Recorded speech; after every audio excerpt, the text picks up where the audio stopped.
Alright, everybody. Today, we are going to learn about something new in English. Hari ini kita akan belajar tentang sesuatu yang baru dalam bahasa Inggris, yaitu part of speech. Apa itu part of speech? Mari kita lihat. Part of speech adalah kelas kata atau nama-nama kata dalam bahasa Inggris. Mempelajari part of speech bertujuan untuk memudahkan kita dalam membuat kalimat, baik itu ucapan ataupun tulisan. Karena ada banyak sekali kata dalam bahasa Inggris dan pastinya setiap kata memiliki namanya masing-masing, di sini part of speech dibagi menjadi 8. There are 8 part of speech. Yang pertama ada pronoun, yaitu kata ganti, adjective, kata sifat, noun, kata benda, conjunction, kata penghubung, adverb, kata keterangan, verb, kata kerja, interjection, kata seru, dan yang terakhir ada preposition, kata depan. Agar lebih mudah, kita biasa menyingkatnya dengan pancavip. P untuk pronoun, A untuk adjective, N untuk noun, C untuk conjunction, A untuk adverb, V untuk verb, I untuk interjection, dan P untuk preposition. Setiap bagian dari part of speech pastinya memiliki fungsi dan pengertiannya masing-masing. Mari kita menuju bagian yang pertama. Pronoun, kata ganti. To replace a person, a place, a thing, or an idea in a sentence. Berfungsi untuk menggantikan seseorang, suatu tempat, suatu benda, ataupun suatu ide di dalam sebuah kalimat. Contohnya ada I, you, we, they, she, he, it, dan masih banyak yang lainnya. Contoh dalam kalimat, Roman is my best friend. He always helps me to finish my homework. Roman adalah teman terbaikku. Dia selalu membantuku untuk menyelesaikan PR-ku. Kata gantinya adalah he. Yang kedua, my father is so handsome. His nose is pointed. Kata gantinya adalah his. Next, ada adjective atau kata sifat. To describe a noun or pronoun. Untuk mendeskripsikan sebuah noun atau pronoun. Contohnya ada handsome, beautiful, clean, smart, diligent, confident, delicious, dan masih banyak yang lainnya. Kalau kalian tahu, komen di bawah, oke? Contoh dalam kalimat, my sister is beautiful. Saudara perempuanku cantik. Kata sifatnya adalah beautiful. Yang kedua, you always sweep your room, so your room is always clean. Kamu selalu menyapu kamarmu, jadi kamarmu selalu bersih. Adjective atau kata sifatnya adalah clean. Next, ada noun, kata benda. Name a person, a place, a thing, or an idea.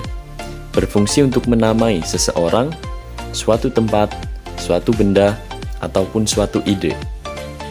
Contohnya ada Roman, kitchen, school, bag, bicycle, Bali, Japan, Indonesia, dan masih banyak yang lainnya. Contoh dalam kalimat, I bring my bag to the class. Saya membawa tas ke kelas. Di sini nounnya adalah my bag karena menunjukkan suatu benda. Yang kedua, Indonesia is a wonderful country. Indonesia adalah negara yang indah. Di sini nounnya adalah Indonesia karena menunjukkan suatu tempat. Next ada conjunction atau kata penghubung. Biasa kita kenal dengan konjungsi. To connect words, phrases, or clauses. Untuk menghubungkan antar kata, frasa, ataupun klausa. Contohnya ada and, but, although, or, either, neither, dan lain-lain.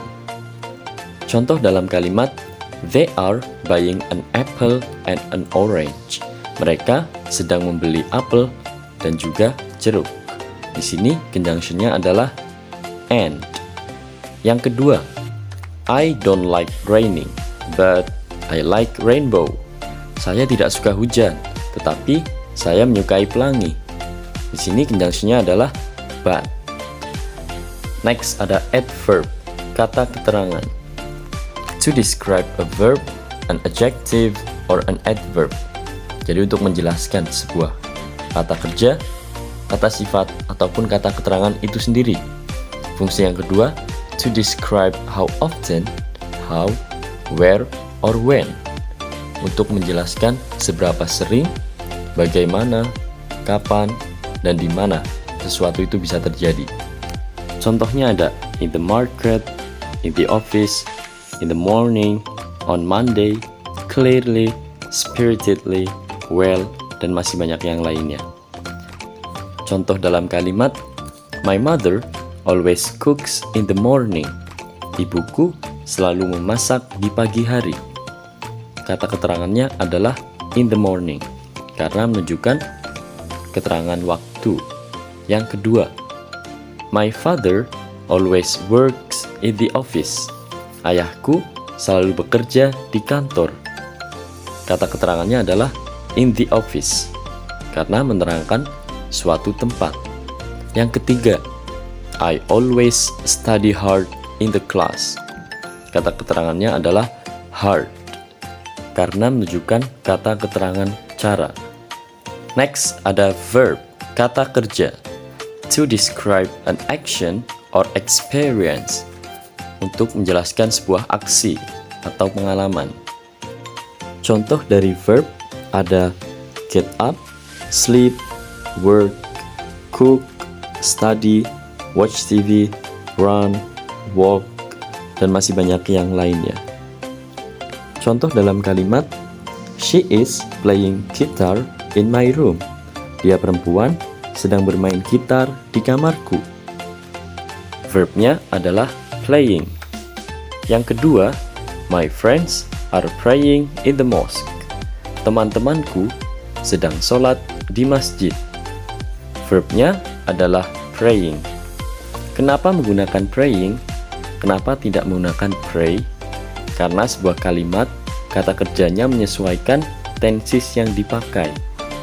Nah, kita akan belajar tenses in the next video, oke? Next ada interjection, kata seru. To show a strong emotion, untuk menunjukkan suatu emosi. It's often followed by exclamatory sentence. Biasanya sering diikuti oleh tanda seru. Contohnya ada ouch, oops, arg, wow, yay, dan lain sebagainya. Jadi ekspresi kita ketika menghadapi sesuatu itu gimana sih?